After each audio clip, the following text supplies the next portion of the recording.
Staten Island, New York, Wagner College, a female fencer standing her ground by taking a knee and refusing to compete against a biological male. A video from over the weekend shows this. That's Stephanie Turner, in your view of the camera here, forfeiting a match, taking off her helmet, taking a knee against a transgender athlete. Referees gave Turner a black card, which immediately disqualifies her from the entire competition. She's done. Riley Gaines from OutKick, host of Gaines for Girls podcast and Transfixed on Fox Nation. Here you go. Stephanie Turner gave us a quote. Fox Digital said this: Redmond was under the impression that I was going to start fencing. Redmond, by the way, is Redmond Sullivan, the trans athlete. So when I took the knee, I looked at the ref and I said, I'm sorry, I cannot do this. I am a woman and this is a man and this is a woman's tournament and I will not fence this individual, end quote. After that, shown to the panel of judges and left the room. What do you think, Riley?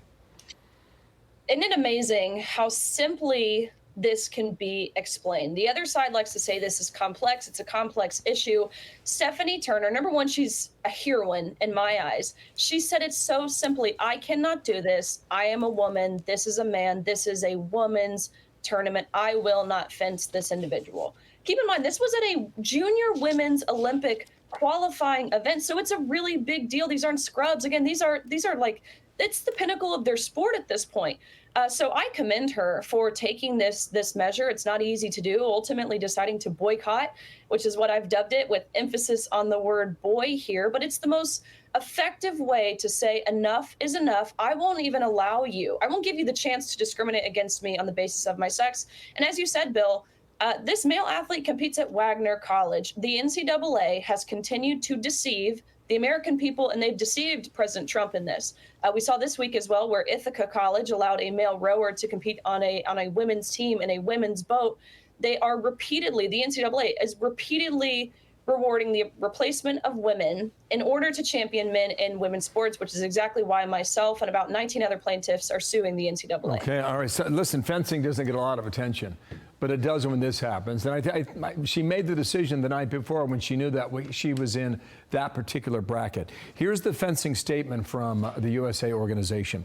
USA Fencing enacted our current transgender non-binary athlete policy in 2023. The policy was designed to expand access to the sport of fencing and create inclusive, safe spaces.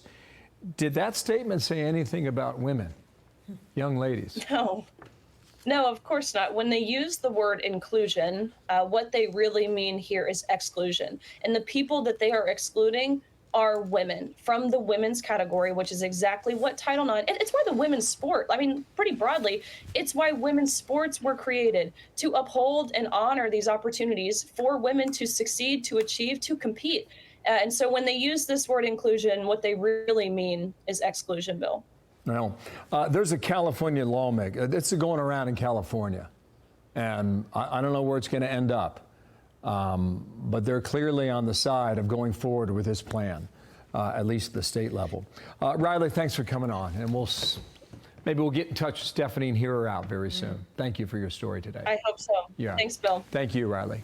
I'm Steve Ducey. I'm Brian Kilmeade. And I'm Ainsley Earhart. And click here to subscribe to the Fox News YouTube page to catch our hottest interviews and most compelling analysis.